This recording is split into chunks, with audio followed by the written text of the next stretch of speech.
Masuk hutan hari ini, aku nemu sesuatu yang cukup aneh. Sebuah lubang misterius di batang kayu besar. Selain itu, aku juga menemukan buah salak.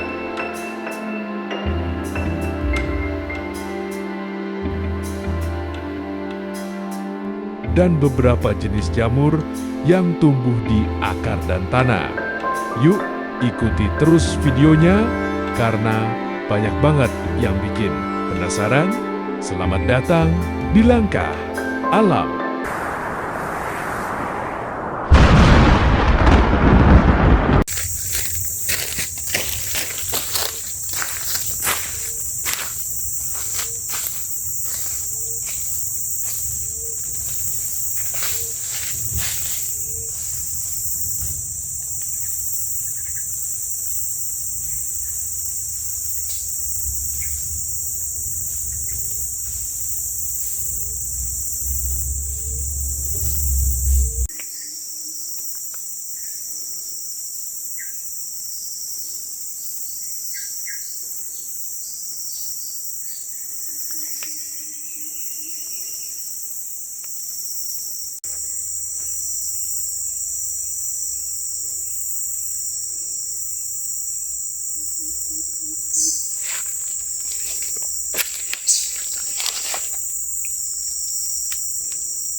Mulai masuk hutan, bagian dalam, udaranya lembab dan cukup gelap. Pohon-pohon rapat, dan hampir nggak ada cahaya matahari. Di sisi jalan terlihat bebatuan yang ditutupi lumut tebal.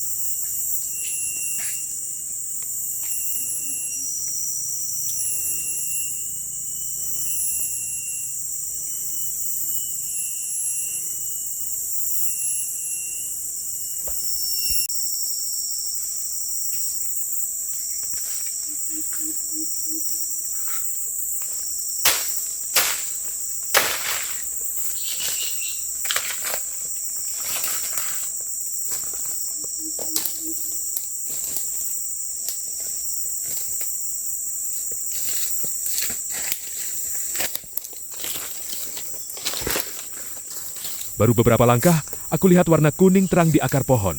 Ternyata ini jamur kuning. Jamur seperti ini biasanya tumbuh karena proses penguraian organik dalam ekosistem hutan. Jamur berperan sebagai pengurai alami. Basidiomycota, kelompok fungi besar, termasuk jamur payung, palipor, jamur kayu, dan sebagainya. Hampir semua jamur termasuk Basidiomycota. Dan mereka non-fotosintetik. Artinya, mereka nggak menghasilkan makanan sendiri dari cahaya, melainkan memakan bahan organik di sekitarnya untuk memperoleh nutrisi. Jamur menyekresikan enzim hidrolitik dan oksidatif yang memecah material kompleks seperti selulosa dan lignin pada kayu atau material organik. Setelah terdegradasi, mereka menyerap hasilnya. Lalu bagian kayu atau akar yang sudah mati diurai jadi tanah atau humus baru.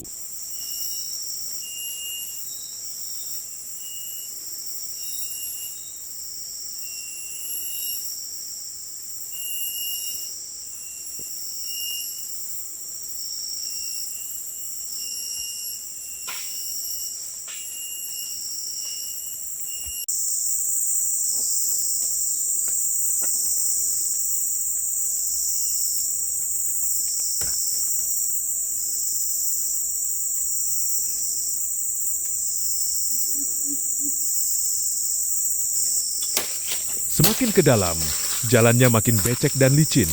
Kadang aku perlu menebas semak biar jalurnya terbuka.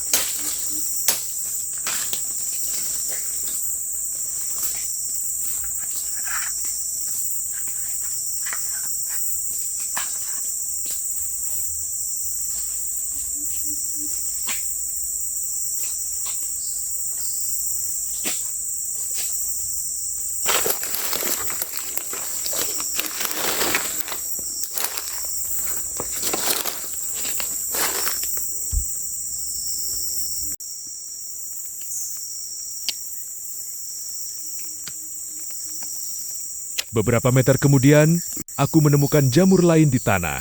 Strukturnya berbeda. Dari jamur yang tumbuh di akar tadi, jamur tanah muncul dari kayu lapuk yang sudah terurai bertahun-tahun.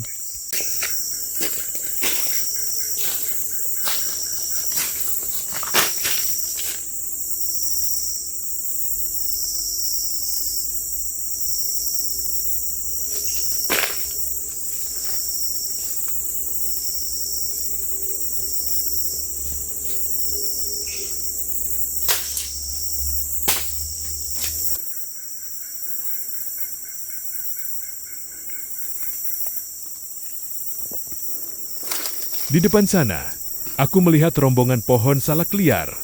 Satu persatu aku perhatikan batangnya, dan akhirnya nemu satu tandan buah. Buahnya masih mentah. Jadi, aku biarkan dulu di pohonnya.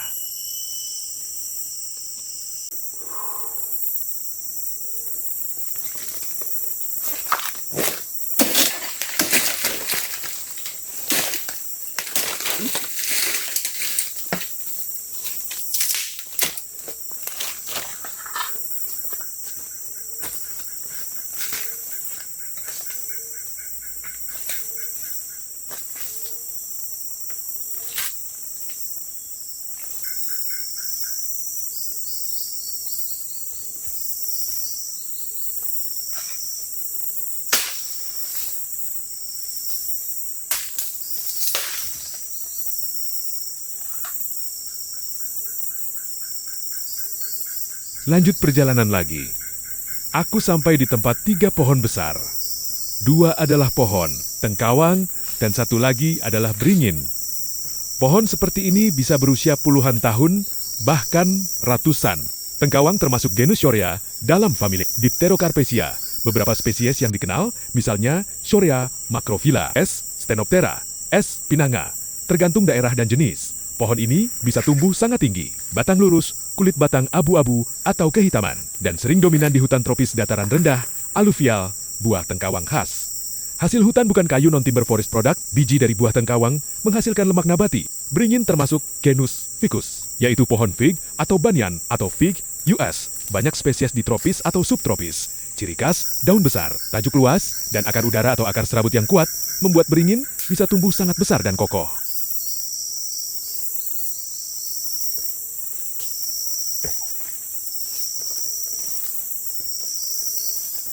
Aku mendekati pohon tengkawang besar itu. Batangnya tebal, kulitnya tua dan penuh retakan. Di salah satu sisi batang, aku menemukan sebuah lubang alami, cukup besar untuk dilewati hewan kecil atau menengah. Lubang seperti ini di hutan tropis sering menjadi rumah atau jalan persembunyian bagi satwa arboreal atau semi-arboreal, misalnya Sunda pangolin. Mereka dikenal suka beristirahat di rongga pohon atau celah kayu di siang hari sebelum keluar mencari makanan malam hari. Atau bisa juga hewan seperti ular, misalnya reticulated python, yang kadang memanfaatkan rongga pohon atau kayu besar sebagai tempat bersembunyi, terutama di hutan lebat seperti ini. Bayangkan, lubang ini bisa jadi pintu masuk ke dunia, kecil di dalam pohon, rumah rahasia bagi satwa malam, tempat berlindung dari hujan, panas, atau predator.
Setelah mengamati cukup lama, aku putuskan untuk pulang hari. Ini banyak sekali hal menarik yang aku temukan di dalam hutan. Terima kasih sudah mengikuti. Sampai jumpa di video berikutnya.